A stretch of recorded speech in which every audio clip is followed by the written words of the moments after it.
Equation 4 of this section F. So the first thing that I'm going to do is to determine the domain of validity, because I've got two possible forbidden operations.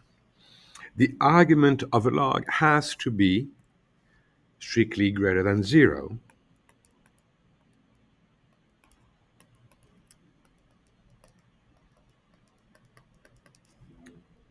strictly greater than 0. And I've got another possible forbidden operation, because I do have an even radical.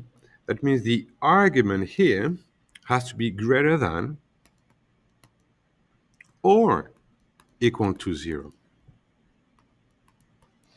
Now, if you know your function, your exponential function, you know that necessarily this will have this form, and the x-axis being an asymptote. So this, in fact, the argument of the even radical is not only greater than or equal to 0, but in fact, strictly greater than 0. This will never reach 0. So that means that this also will be strictly greater than 0. You can directly conclude that the domain of valid... Ah, putain.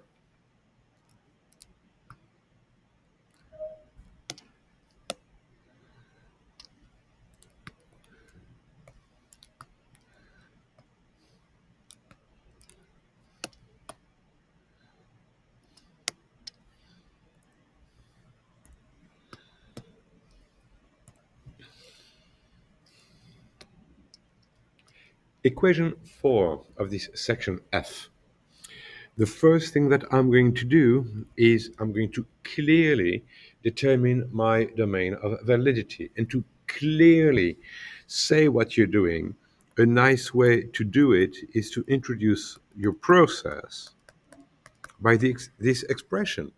Given that, now, what are the possible forbidden operations? The first one is that the argument of the logarithm, that is 64 times the 24th root of base 2 of x squared minus 40, this argument of the logarithm has to be greater than 0.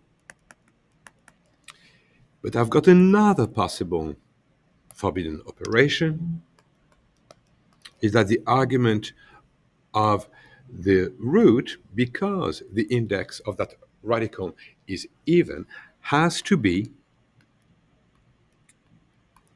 greater than or equal to 0.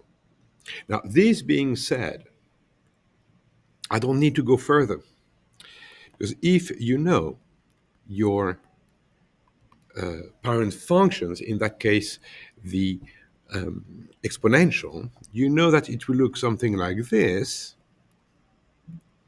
and that the x-axis itself will be an asymptote that the graph will never reach.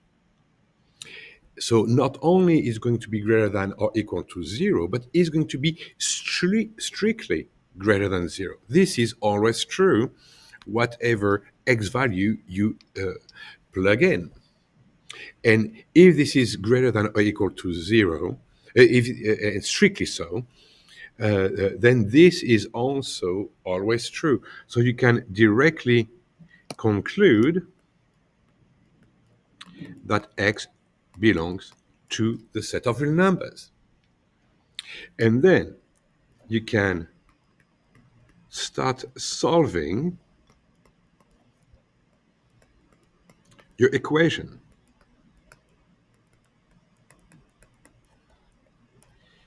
Which is actually very easy, because x is in only one place.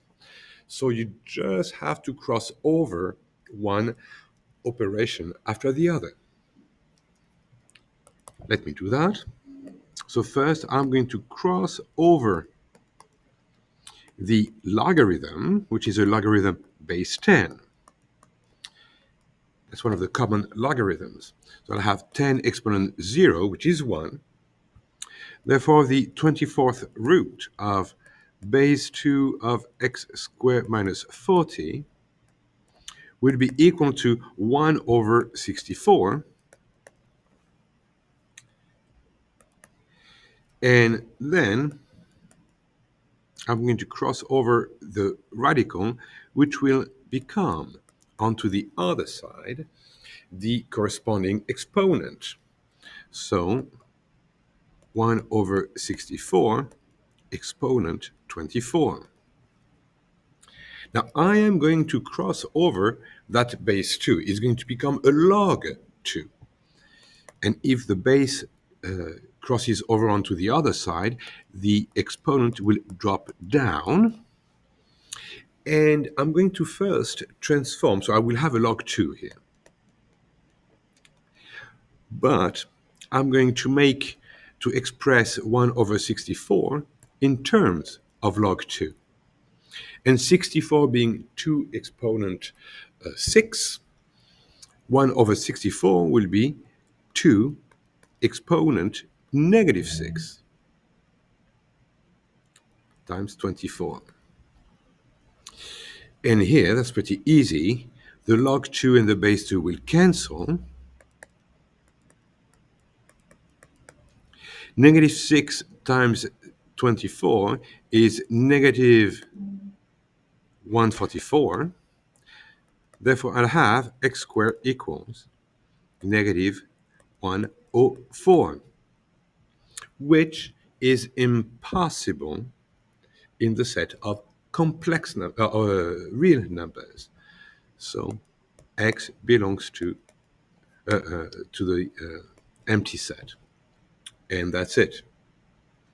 You could eventually find out two complex numbers, which is completely possible.